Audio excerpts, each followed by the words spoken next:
أعوذ بالله من الشيطان الرجيم بسم الله الرحمن الرحيم سورة قريش مكية لإيلاف قريش إيلافهم رحلة الشتاء والصيف فليعبدوا رب هذا البيت الذي أطعمهم من جوع وآمنهم من خوف۔ سورۃ قریش مکیہ، یہ سورہ قریش ہے جو مکے میں نازل ہوئی۔ بعض مفسرین حضرت ضحاک اور حضرت کلبی رحمۃ اللہ علیہما کا یہ کہنا ہے کہ یہ مدینے میں نازل ہوئی، لیکن اکثر مفسرین کا یہ کہنا ہے کہ یہ مکے میں نازل ہوئی، اور اسی وجہ سے دیکھیے اس پر مکیہ بھی لکھا ہوا ہے کہ یہ ہجرت سے پہلے نازل ہوئی ہے۔ بہت سارے مفسرین یہ فرماتے ہیں، بلکہ اکثر مفسرین، جمہور مفسرین، کہ سورہ قریش کا بہت گہرا تعلق ہے سورہ فیل سے۔ یہ جو سورہ فیل کل آپ کے سامنے تلاوت کی گئی ہے اور اس کی تشریح اور تفسیر اور اس کا پس منظر وغیرہ ذکر کیا گیا تھا، مضامین کے اعتبار سے، معنی کے اعتبار سے سورہ قریش کا تعلق سورہ فیل کے ساتھ ہے۔ اسی وجہ سے ایک مرتبہ حضرت عمر رضی اللہ تعالیٰ عنہ نے مغرب کی نماز میں پہلی رکعت میں سورہ والتین تلاوت فرمائی اور دوسری رکعت میں سورہ فیل اور سورہ قریش دونوں ساتھ میں تلاوت فرمائی، یعنی دونوں ایک ہی ہیں، لیکن مصحف عثمانی حضرت عثمان غنی رضی اللہ تعالیٰ عنہ کے زمانے میں جو بھی قرآن پاک کے نسخے تھے دنیا بھر میں، اسلامی حکومت جہاں جہاں تھی وہاں پر جو بھی نسخے تھے سب کو جمع کر کے ایک مصحف پر اتفاق کیا گیا، اور وہ مصحف ہمارے سامنے ہے۔ دوسرے جو مصاحف تھے، مصحف تھے، اس کے اندر کچھ آگے پیچھے معاملہ تھا، سورتوں کا، آیتوں کا۔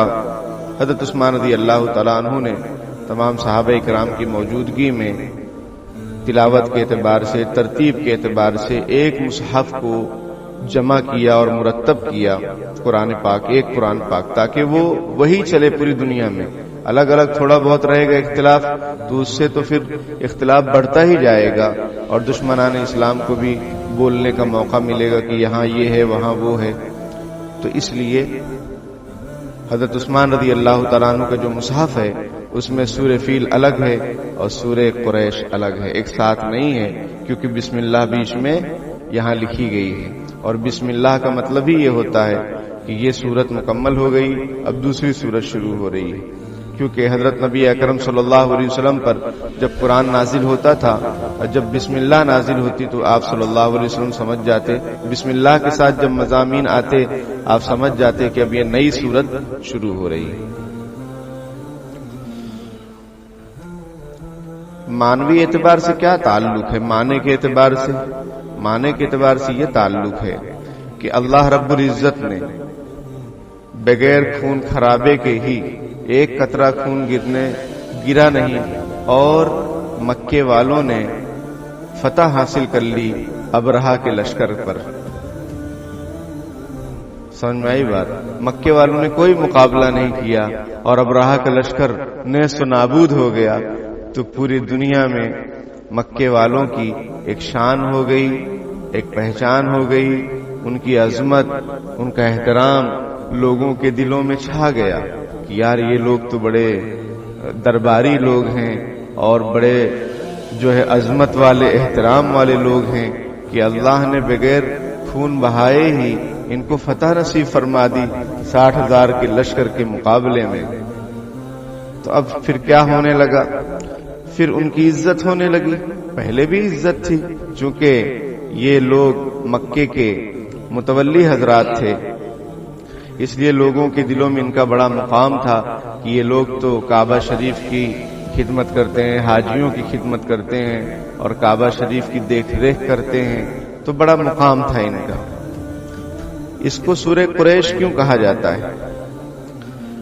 قریش یہ نبی اکرم صلی اللہ علیہ وسلم کا جو نسب نامہ ہے، محمد بن عبداللہ بن عبد المطلب بن ہاشم بن عبد مناف بن قصی بن کلاب بن مرہ بن کعب بن لوئی بن غالب بن فہر بن مالک بن نضر بن کنانہ، یہ جو کنانہ ہے یہ نبی اکرم صلی اللہ علیہ وسلم کی 13ویں جد امجد ہیں، 13 نمبر پر اوپر۔ آپ صلی اللہ علیہ وسلم کے نسب نامے میں 13ویں نمبر پر ان کا نام آتا ہے۔ یہ کنانہ جو ہے ان کی اولاد کو قریش کہا جاتا ہے۔ نبی اکرم صلی اللہ علیہ وسلم ارشاد فرماتے ہیں کہ اللہ تعالیٰ نے حضرت اسماعیل علیہ السلام کی اولاد میں کنانہ کا انتخاب فرمایا ہے، اور کنانہ کی اولاد میں قریش کا انتخاب فرمایا، اور قریش میں بنو ہاشم کا انتخاب فرمایا، اور بنو ہاشم میں مجھے انتخاب فرمایا، مجھے چنا۔ نبی اکرم صلی اللہ علیہ وسلم کا جو خاندان ہے وہ خاندان بنو ہاشم کہلاتا ہے، لیکن جو قبیلہ ہے، جو اصل ہے، وہ قریش کہلاتی ہے۔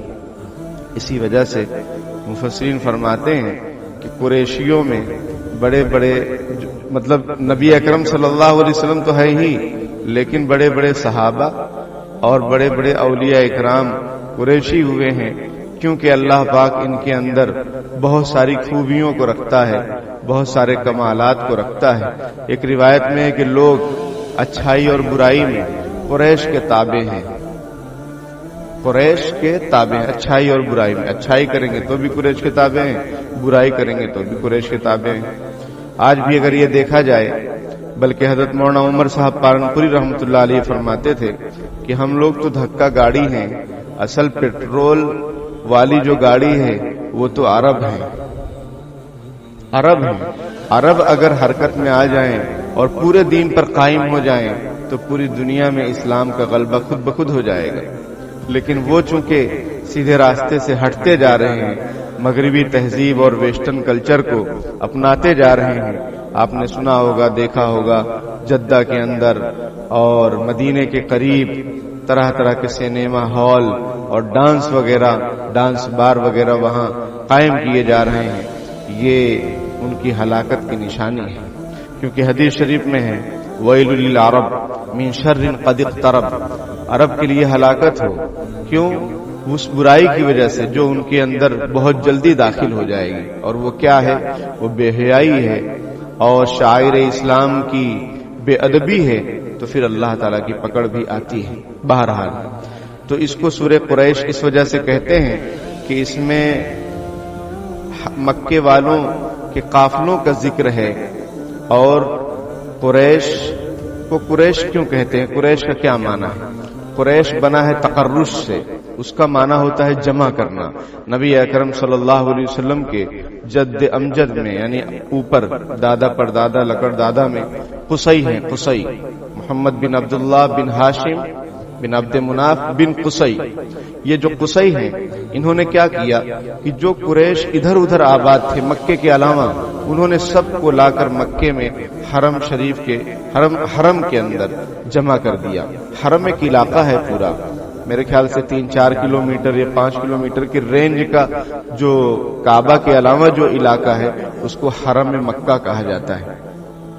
تو حضرت قصی نے کیا کیا؟ جو قریشی ادھر ادھر آباد تھے دوسرے علاقوں میں، سب کو لا کر حرم مکہ میں جمع کر دیا، اس لیے ان کو مجمع بھی کہا جاتا ہے، جمع کرنے والا۔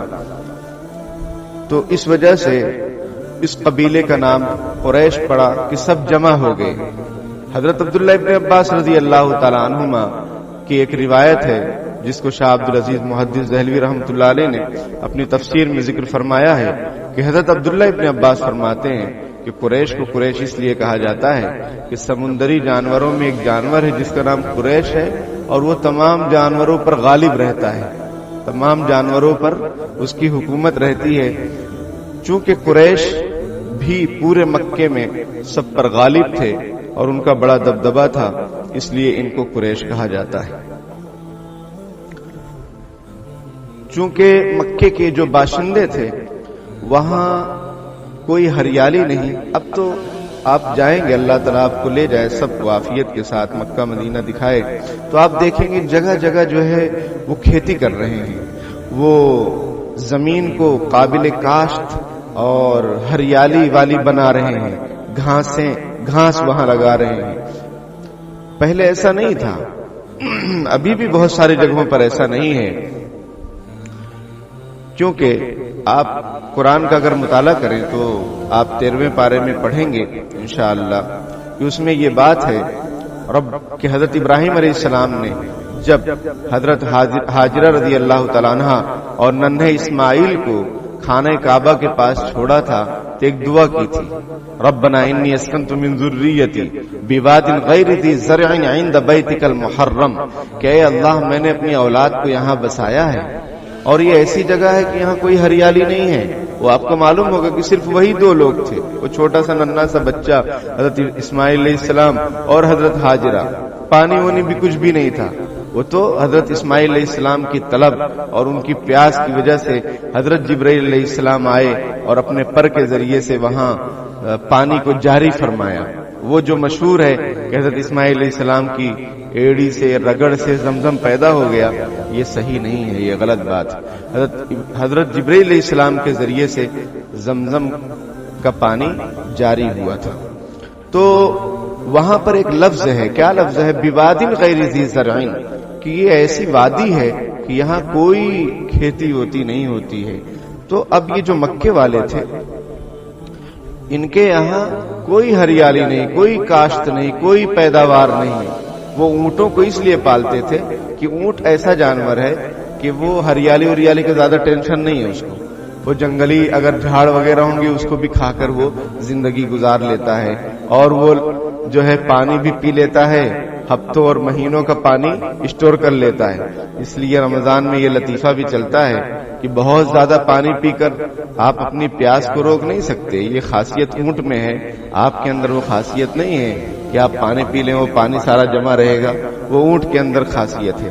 بہرحال تو وہ اونٹ کو پالتے تھے کہ جس کے چارے وغیرہ کا زیادہ ٹینشن نہیں. ورنہ ہمارے یہاں ہم یہ دیکھتے ہیں کہ جو لوگ جانور پالتے ہیں وہ چاروں کا بہت ٹینشن لیتے ہیں. سمجھ میں آئی بات؟ وہ بیچارے بنے رہتے ہیں اور مارکیٹ سے چارہ ان کو خریدنا پڑتا ہے. کتنے لوگ لے کر جاتے رہتے ہیں. تو مکے والوں کا بھی حال یہی تھا کہ کوئی پیداوار نہیں. اب کیا کریں؟ تو نبی اکرم صلی اللہ علیہ وسلم کے جد امجد میں جو ہاشم ہیں انہوں نے لوگوں کو سجھاؤ دیا کہ ہم لوگ سب تجارت کریں، ہم لوگ باہر نکلیں. مکے میں رہ کر کیا کریں گے؟ اس کی وجہ سے غربت بھی بہت تھی، اس کی وجہ سے اطراف میں لوٹ مار بھی بہت ہوتی تھی، قافلوں کو لوٹتے تھے. جیسے ملک بھارت کا بھی حال یہی ہے کہ جب کاروبار نہیں ہے، روزگار نہیں ہے، ادھر ادھر چوریاں آئے دن سنائی دیتی رہتی ہیں. لوگ کیا کریں گے؟ تو وہاں پر بھی اس طریقے کی کچھ صورتحال تھی. تو حضرت ہاشم نے کیا کیا کہ لوگوں سے کہا کہ بھائی ہمیں سفر کرنا چاہیے، تجارت کرنی چاہیے. چنانچہ مکے والے سردیوں کے زمانے میں یمن جاتے، کیونکہ یمن کا علاقہ ذرا گرم تھا، تو وہاں جاتے اور تجارت کرتے، سامان وغیرہ لاتے. پھر جو حج کرنے لوگ آتے ان میں وہ بیچتے یا وہاں تجارت کرتے رہ کر جو منافع ہو جو ہے منافع حاصل کرتے، وہ مکے آ کر جن لوگوں کا پیسہ ملا ہوا رہتا تھا انویسٹمنٹ کے حساب سے، یعنی ایک آدمی کا پیسہ ایک آدمی کی محنت، اس کو شریعت میں مضاربت کہتے ہیں. تو اس حساب سے تجارت ہوتی تھی. اور گرمی کے زمانے میں یہ حضرات ملک شام جاتے کہ ملک شام کا علاقہ بڑا ٹھنڈا ہوتا تھا اور بڑا جو ہے خوشگوار ہوتا تھا. تو گرمی میں ملک شام جاتے، سردیوں کے زمانے میں یہ لوگ یمن جاتے اور تجارت کرتے اور نفع کماتے. لیکن یہ ان کا جو آنا جانا ہوتا تھا اس میں ان کو کوئی کچھ بولتا نہیں تھا، کوئی قافلہ ان کا لوٹتا نہیں تھا. کیوں؟ اس لیے کہ یہ حرم والے ہیں، یہ کعبہ شریف کی خدمت کرنے والے لوگ ہیں، یہ قریشی لوگ ہیں، اس لیے ان کی بڑی عزت ہوتی تھی. اللہ پاک نے یہاں پر اس صورت میں اپنے 3 احسانات کا ذکر فرمایا ہے. 3 احسانات کا ذکر فرمایا. پہلی چیز یہ کہ تم لوگ سفر کرتے ہو سال میں 2 مرتبہ تجارت کے، اور پرامن طریقے سے سفر کرتے ہو، تمہیں کچھ ہوتا نہیں ہے۔ آپ کو معلوم ہوگا غزوہ بدر کا جو پس منظر ہے اس میں اگر آپ جائیں تو آپ کو معلوم ہوگا کہ نبی اکرم صلی اللہ علیہ وسلم جو صحابہ کرام کو لے کر نکلے تھے مدینے سے باہر، وہ ابو سفیان کا قافلہ ملک شام سے آ رہا تھا، 1000 اونٹ سے لدا ہوا، اور اس کو چلانے والے 40-50 لوگ، بس 1000 اونٹ سامان سے لدا ہوا ہو اور اس کے نگران صرف 40-50 لوگ ہوں، یہ بہت مشکل چیز ہے۔ یہ ان کے لیے آسان کیسے ہو گئی تھی کہ عزت تھی لوگوں کے دلوں میں کہ یہ حرم والے ہیں، یہ کعبہ والے ہیں، ابرہا کو ان لوگوں نے جو ہے شکست دے دی ہے، تو بڑا ان کا مقام تھا، اس لیے ان کے قافلے پر کوئی بری نگاہ نہیں ڈالتا تھا۔ تو اللہ تعالیٰ نے اپنے احسانات کا ذکر فرمایا کہ سال میں 2 مرتبہ تم لوگ سفر کرتے ہو امن و شانتی کے ساتھ، اور دوسرا کیا کہ اللہ تعالیٰ تم کو کھلا پلا رہا ہے یہاں پر جہاں پر کوئی پیداوار نہیں، لیکن تم آرام سے سکون کے ساتھ کھا پی رہے ہو، تمہارے پاس چیزیں پہنچ جا رہی ہیں۔ کیسے پہنچ جا رہی ہیں؟ قرآن میں ہے حضرت ابراہیم علیہ السلام نے دعا بھی فرمائی تھی مکے کے لیے کہ وَإِذْ قَالَ إِبْرَاهِيمُ رَبِّ اجْعَلْ هَٰذَا بَلَدًا آمِنًا، جب ابراہیم علیہ السلام نے دعا کی اے اللہ اس شہر کو امن والا بنا دیجئے، وَارْزُقْ أَهْلَهُ مِنَ الثَّمَرَاتِ، اور یہاں کے جو باشندے ہیں ان کو قسم کے پھل کھلائیے۔ تو تم کو تمہارے ہاں کوئی پیداوار نہیں ہے لیکن تم کھا رہے ہو، پی رہے ہو آرام کے ساتھ، چین و سکون کے ساتھ، تمام چیزیں تمہارے پاس پہنچ جا رہی ہیں۔ یہ حضرت ابراہیم علیہ السلام کی دعا کا بھی اثر تھا، اور اللہ کا کرم، دعا کس نے قبول کی؟ اللہ ہی نے تو قبول کی۔ اور تیسرا احسان اللہ تعالیٰ نے یہ ذکر فرمایا کہ حجاز جو علاقہ تھا پورا عرب، ان میں کسی کی حکومت نہیں تھی، کوئی لا ان آرڈر کچھ بھی نہیں، لیکن امن و شانتی کیسے؟ مکے میں ایک دم امن و شانتی۔ کیوں؟ یہ اللہ کا کرم ہے۔ کیوں؟ اس لیے کہ امن و شانتی ہونا یہ بہت بڑی نعمت ہے۔ آدمی جو ہے اس کو میں آپ کو ایک لطیفے سے اور ایک واقعے سے سمجھاؤں کہ ایک دیہاتی چوہا ایک شہری چوہا اپنے دیہاتی چوہے دوست سے ملنے گیا۔ اس نے کہا کیا تو یہاں سوکھی سوکھی روٹی کھاتا رہتا ہے؟ میرے ساتھ شہر میں چل، وہاں بہت قسم کے وہاں اسٹارٹر ملیں گے اور قسم کی ڈش ملیں گی، تم کھاؤ گے تو مست ہو جاؤ گے۔ اب وہ دیہاتی چوہا شہری چوہا کے بات میں آ گیا۔ اب گئے، رات میں کچھ کھا پی رہے تھے، پیزا وغیرہ، اتنے میں بلی کی آواز سنائی دی۔ اب شہری چوہا کہہ رہا جلدی چھپ جاؤ، بلی آنے والی ہے۔ تو دیہاتی چوہے نے ایک شعر کہا تھا کہ ملے خشک روٹی جو آزاد رہ کر وہ خوف و خطر کے حلوے سے بہتر۔ سمجھ میں آئی بات؟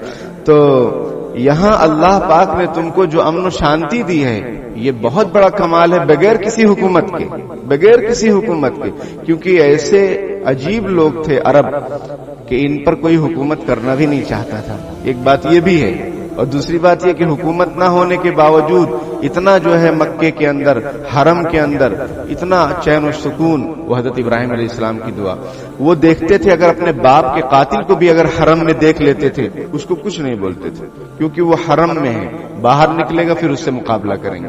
تو یہ امن و شانتی جو اللہ نے تم کو دی ہے، اس کا شکرانہ کیا ہونا چاہیے؟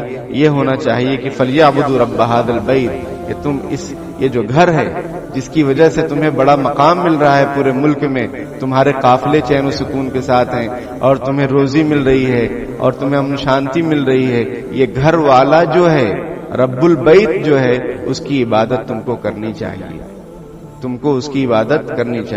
اب دیکھیے ترجمہ۔ لِإِيلَافِ قُرَيْشٍ، چونکہ قریش کھوگر ہو گئے ہیں۔ کس کے کھوگر ہو گئے ہیں؟ سفر کے، بنداس سفر کر رہے ہیں، اس لیے کہ بنداس سفر کرنا یہ کوئی آسان کام نہیں۔ آدمی جب سفر کرتا ہے، کسی کو کشمیر جانا ہے، کسی کو کہاں جانا ہے، تو آدمی بہت محتاط رہتا ہے، ڈر رہتا ہے دل کے اندر، پتہ نہیں کیا ہو جائے۔